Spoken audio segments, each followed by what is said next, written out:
দেখার কিছু নাই ভাই, এখানে দেখার কিছু নেই।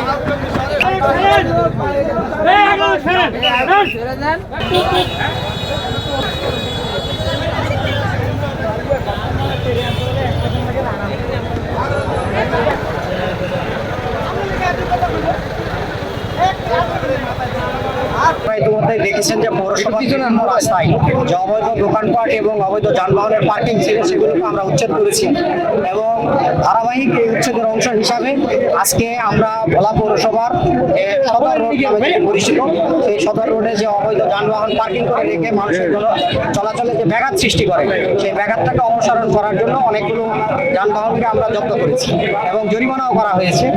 আর এটি খালপাড় রোড, এই খালপাড় রোডে যে অবৈধভাবে যে দোকানপাটগুলো বসেছে তাদের নির্দিষ্ট দোকান ব্যতীত রাস্তার উপরে এসে বসেছে তাদেরকে আমরা সরিয়ে দিচ্ছি। এরপরেও যদি এটি না শোনে পরবর্তীতে আমরা আরো কঠিন অ্যাকশনে যাব এবং রাস্তার উপরে কোনো দোকানপাট আমরা করতে দিব না।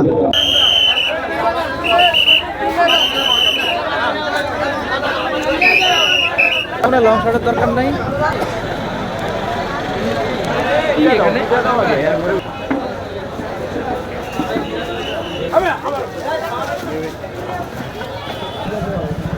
আমিও সামনে আছে।